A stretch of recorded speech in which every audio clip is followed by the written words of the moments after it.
We have here Riley Miller. He's a law student at Drake University and a clerk in the Marion County Attorney's Office. He's a Republican who is currently undecided. Riley?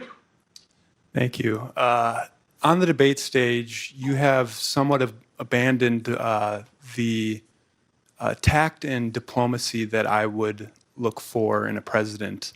I'm all for keeping it real and dogging the establishment, but there's a gravitas that I look for in those who represent our country. How do you see the balance between keeping it, being authentic, and maintaining that presidential demeanor?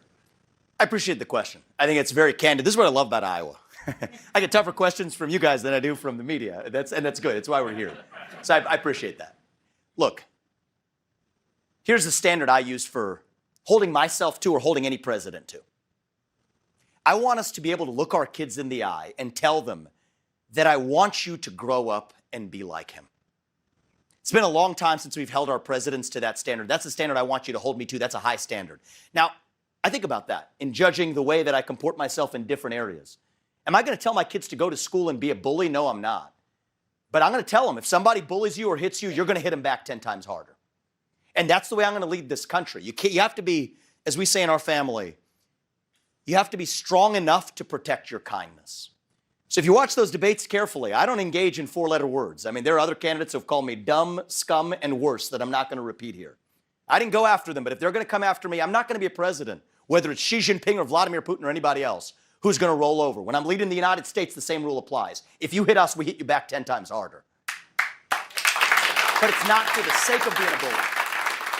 It's for protecting our inner kindness, too. And I think it's important that we have a president that has both of those attributes. I've done more podcasts probably than most presidential candidates in history combined, mostly because podcasts are new. I'll admit that. But I will tell you, that's a different setting. And so I think it's the book of Ecclesiastes that teaches, and my faith teaches me the same thing. There's a time and place for everything. There's a time and place for fortitude. There's a time and place for justice. There's a time and place for mercy. And I think it's going to take all of those attributes, every last ounce of each of those attributes, to stand for this country, to reunite this country and revive who we are. You don't want a wilting flower in the White House, but you also want somebody who understands what we are fighting for. That's the standard I want you to hold us to. We will aspire to hold ourselves to. And I think that sometimes being a parent is what gives me my moral clarity. And I hope through the rest of this campaign, we're just getting warmed up, I hope to be able to earn your trust that, yes, I do have what it takes to tell you the truth. I'm not going to hide the truth from you. If you want someone who's going to speak truth to power, vote for somebody who's going to speak the truth to you, to the Republican Party. Do it unvarnished, without sugarcoating, and I don't do much sugarcoating. But also somebody who, as you, I believe, want, can stand for the ideals that would make our founding fathers proud and would make our children proud as well. Speaking of those debates, let me ask you about something that you said at the debate last week. You used the phrase inside job to describe what happened on January 6th. The next day, Capitol rioter Alan Hostetter highlighted your comments at his sentencing. He is going to prison for 11 years. Hostetter threatened members of Congress. He brought a hatchet, knives, pepper spray, stun batons, tactical gear to the U.S. Capitol. Are you concerned that a convicted felon like that is now promoting your comments in court? So here's my concern, Abby, and I want to tell you guys where I'm at. If you had told me, it's close to 3 years ago that January 6, 2021 happened. If you had told me 3 years ago, back when I was a biotech CEO, not steeped in this world, I was just consuming passive media, but was focused on my world of developing medicines. If you had told me that January 6th was in any way an inside job, the subject of government entrapment, I would have told you that was crazy talk. Fringe conspiracy theory nonsense. I can tell you now, having gone somewhat deep in this, it's not. I mean, the reality is this. We do have a government, first of all, we have to acknowledge, that has lied to us systematically over the last several years about the origin of COVID-19, about the Hunter Biden laptop that we were told was false by 51 CIA experts and otherwise before we now know that it was true. You can go straight down the list, the Trump-Russia disinformation collusion hoax, all of it. Now we come to January 6th. The reality is we know that there were federal law enforcement agents in that field. We don't know how many. I think it's shameful. And if I may finish just answering, well, let me this just. is really important. I'm going to go ahead and interrupt you here because Because you're I know saying this, that the there establishment were, doesn't approve of this you're message. saying I know that there this, were but federal we should be able to talk about this. You're saying that there were federal This agents. is in the important to crowd. talk about. You are saying there were federal agents in the crowd Yes. on January 6th. Yep. There is no evidence that there were federal agents in the crowd on January 6th. So why, before Congress, when pressed on what the number was, they didn't say there were none. They just couldn't say how many there were. So you're saying that that you have not seen any evidence So that we've there seen were, multiple. and so you We've seen assume that there multiple were. informants suggesting that there were. We know people were FBI informants who were asked to. Is there any evidence? May I just finish this, and you can come back and question me? But let me clarify. 'Cause I know this is very uncomfortable for you. I'm going to clarify my question. I know this is an uncomfortable issue for many people, but we have to do the truth here. I'm going to clarify my question because I want to make sure that you understand what I'm asking. I understand this deeply, and I told you I was with you 3 years ago. I'm not there now. Where is the evidence? Yes. Where is the evidence that the government had a plot? let's do this. An inside job. But no, I'm going to tell you what conspired an inside job to is because I'm not going to. I'm not. with due violence respect, on January 6th. I'm Where's not the going to let you put evidence words in of my that? mouth. I'm going to put my words in my mouth, and I'm going to tell you what I mean Where by is that. the evidence that the Entrapment. government was involved Entrapment. in planning or executing January 6th? So I'm Where's going that to give you. evidence? I'm going to give you hard facts, and if I may, Abby, I know this is going to be a little uncomfortable, but we're going to go through this, and you can push Just back on it waiting for after the that. evidence. And you can push back on that, and let's do this fairly.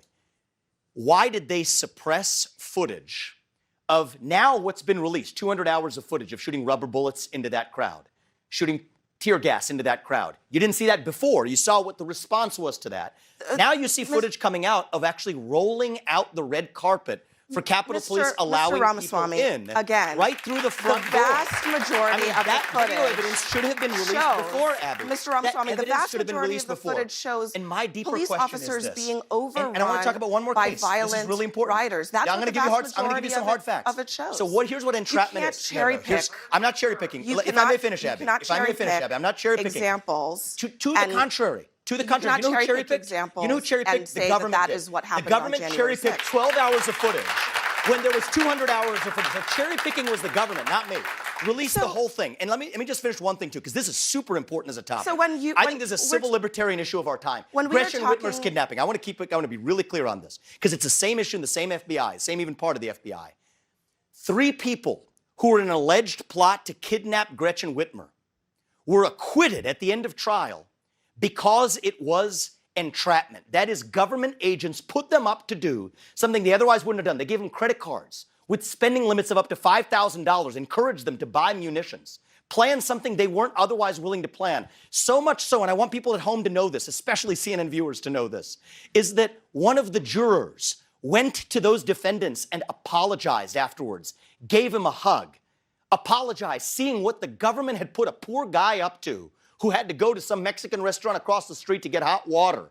These people were exploited with credit cards up to $5,000, FBI agents putting them up to a kidnapping plot that we were told was true but was entrapment. Same thing with the Capitol Police, people letting them in freely. Many of those people then being charged. Ramaswamy, look, the government cannot put you up to do something and then charge you for it. Ramaswamy, look, That's wrong. I don't want to have It's wrong to the left, or the right. I don't want to care. have It's to. wrong. I don't want to have to interrupt you. I really don't. But I don't want you to mislead the audience here or I'm at not. home. Abby, I think they've been misled by the mainstream media. 14 people. The mainstream media has misled them. 14 Release people the were video charged in that plot. A majority of them were convicted. I said 3 of them were acquitted on grounds of entrapment. That's a fact. Dispute me. Was I wrong about that? What folks need to understand. Was I wrong about what I said? What I was folks not. need to understand 3 is people were that acquitted on grounds of entrapment. 9 were a juror apologized. 9 were Yeah, convicted. but the 3 who were put up should have never got to that stage of a to trial. the January okay? 6th That's issue. unacceptable in the United States. Look, I just want people to understand. 3 people were acquitted. 9 people were convicted in that plot. But let me get back to our audience here. And let's bring in Joe Frummold.